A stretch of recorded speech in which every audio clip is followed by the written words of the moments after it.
ప్రధాన న్యాయమూర్తి స్వయంగా జోక్యం చేసుకుని హోంశాఖ కార్యదర్శి డీజీపీలతో గ్రూప్ కాల్ మాట్లాడారు. ఆ తర్వాత వాళ్ళిద్దరు ప్రధాన న్యాయమూర్తి ఇంటికి వచ్చారు.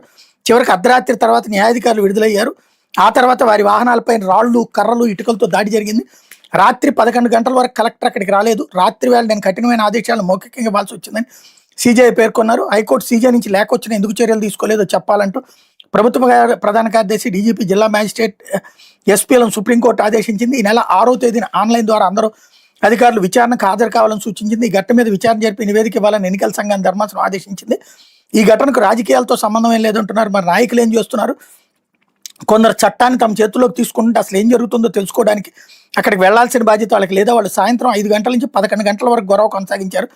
అధికారులు నిర్బంధించారు, కానీ కలెక్టర్ స్పందించలేదని ధర్మాసనం తప్పుపట్టింది. ధర్మాసనంలో సీజేఐతో పాటుగా జస్టిస్ జోయ్మాల్యా బాగ్చి, జస్టిస్ విపుల్ ఎం పంచోలి ఉన్నారు. ఈ విషయంలో రాష్ట్ర ప్రభుత్వానికి ఈసీ ప్రత్యర్థిగా వ్యవహరించకూడదని పశ్చిమ బెంగాల్ అడ్వకేట్ జనరల్ కోర్టులో పేర్కొన్నారు. దీని మీద సీజేఐ తీవ్రంగా స్పందించారు. దురదృష్టవశాత్తు మీ రాష్ట్రంలో ప్రతి ఒక్కరు రాజకీయ భాష మాట్లాడతారు. ఇది అత్యంత పోలరైజ్ అయిన రాష్ట్రం. మీరు మమ్మల్ని పరిశీలన కోసం బలవంతం చేస్తున్నారు. దుండగులు ఎవరో మాకు తెలియదు అనుకుంటున్నారా? నేను తెల్లవారుజామున 2 గంటల వరకు ఈ ఘటన పర్యవేక్షించా. అత్యంత దురదృష్టకరమని వ్యాఖ్యానించారు. ఇట్లాంటి మోకదాడులను అంగీకరించబోమని ఈసీ తరపున కోర్టుకు హాజరైన డిఎస్ నాయుడు స్పష్టం చేశారు.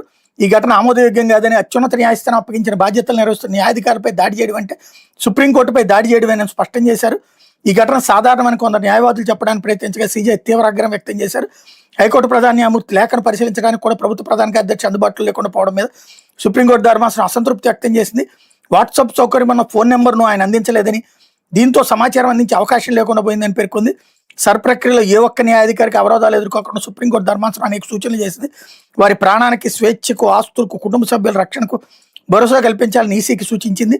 ఎవరైనా న్యాయాధికారి తన కుటుంబానికి ముప్పు ఉందని ఆందోళన వ్యక్తం చేస్తే వెంటనే తగు చర్యలు చేపట్టాలని ఆదేశించింది. సర్ ప్రక్రియలో న్యాయాధికారులు పాల్గొన్నప్పుడు 5 కంటే ఎక్కువ మంది అనుమతించొద్దని సూచించింది అన్నట్టు వార్తని హైలైట్ చేశారు.